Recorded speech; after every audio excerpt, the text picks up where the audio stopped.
है। मैंने पहली बार कोई ऐसी लाश देखी जो गिरने को तैयार नहीं थी। हम देखते हैं इन लोगों की 30-40 कारें साथ में चल रही होती हैं और ड्राइवर चैंगशू को कहता है, क्या आप अभी मैग्योक बैंक की बात कर रहे हो? हाँ, क्योंकि वहाँ से जाने का सिर्फ एक वही रास्ता था। पर ड्राइवर चैंगशू को कुछ इंटरेस्टिंग बताता है। अभी अभी एक प्रॉब्लम आ चुकी है, वर्कर्स की हर एफिलिएट में उनकी मदद पहुंच चुकी है। तो क्या हुआ? वहाँ हमारे कोई आम लोग नहीं, वो फर्स्ट जनरेशन के किंग्स हैं, इसलिए ऐसा नहीं हो सकता कि कोई सेकंड जनरेशन के बच्चे उन लोगों को हरा दे। इसके बाद हम देखते हैं वर्कर्स के फोर्थ एफिलिएट का सीन, जहाँ पे डैरियस दरिंदा एली के सामने किसी मासूम सी लड़की की तरह खड़ा होता है, जैसे वो उससे प्यार करती है। लेकिन एली की नजर होती है किंग ऑफ योंगिन के ऊपर, जिसकी गर्दन पे कुछ देर पहले एली ने एक सरप्राइज अटैक करके उसको लगभग निपटा दिया था। कम से कम उसको तो ऐसा ही लग रहा था। लेकिन किंग ऑफ योंगिन बिल्कुल ठीक होता है और एली उसको देख के कहता है, मैं बिल्कुल भी चूका नहीं था, तो ये ठीक कैसे है? शोंग वो अपनी गर्दन वर्दन चटका के खुद को ठीक करता है और कहता है, मैं वापस से उठ कैसे गया? तो ये सोच रहा है, माफ करियो बच्चे, लेकिन ऐसे हमलों की मुझे आदत है। यहीं बगल में वैरन भी योंगिन के दो बंदों से लड़ रहा होता है, जो कि एक साथ उछल के लात मारते हैं वैरन के, लेकिन वैरन अपने हाथ से इसको ब्लॉक कर लेता है। योंगिन का नंबर 2 इल्डोमा कहता है, तो तू हमें इस पावर लेवल के साथ हराना चाहता है? वैरन कहता है, ये हरामजादे हम लोग को काफी अच्छी तरीके से झेल सकते हैं। एली का ध्यान हल्का सा भी वैरन की तरफ चला गया होता है और हाँ, इसने अपने माथे का टैटू भी चेंज करवा लिया है। जब एली वैरन की तरफ देख रहा होता है तो शोंग वो उछल के आता है और एली के एक घुटना मार देता है, जिसे एली अपने डंडों से रोक लेता है और शोंग वो दोबारा से एक पंच मारते हुए एली को कहता है, तेरा ध्यान भटक गया,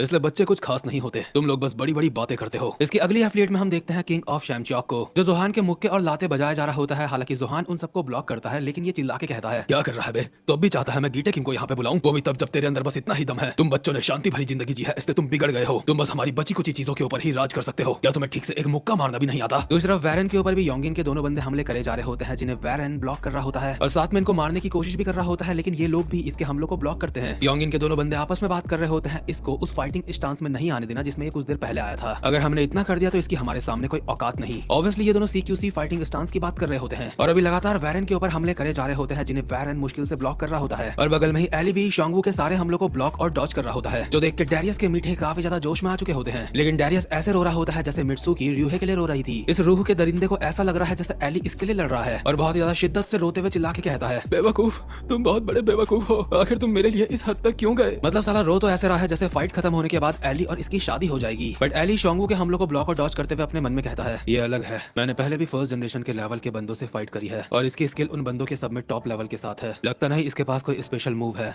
लेकिन इसके सारे हमले काफी ज्यादा सटीक है। या फिर कहीं ऐसा तो नहीं कि अपनी असली ताकत को छुपा रहा है? काफी ज्यादा डॉज ब्लॉक करने के बाद एली इसके ऊपर अपने डंडे घुमा देता है, जिनसे शोंगवू जंप करके बच जाता है और अपने मन में कहता है, आखिर वो क्या है जो ये मुझसे छुपा रहा है? एली इसके बाद लगातार शोंगवू के ऊपर एक कॉम्बो सी चला देता है, लेकिन शोंगवू उन सबसे बच जाता है और उछल के एक लात मारता है एली के और कहता है, मैंने बहुत इंतजार कर लिया तेरे किसी बड़े हमले का, लेकिन अब तेरा खेल खत्म। लेकिन इससे पहले कि एक एली के प्रति एली अपने दोनों डंडे घुमा देता है इसकी तरफ, जिससे ये हवा में ही टेढ़ा मेढ़ा हो जाता है और अपने मन में कहता है, इसने मुझे लालच दिया तो सेकंड जनरेशन के लोग भी ये करना जानते हैं। एली अचानक से इसके ऊपर से आता है और अपने दोनों डंडे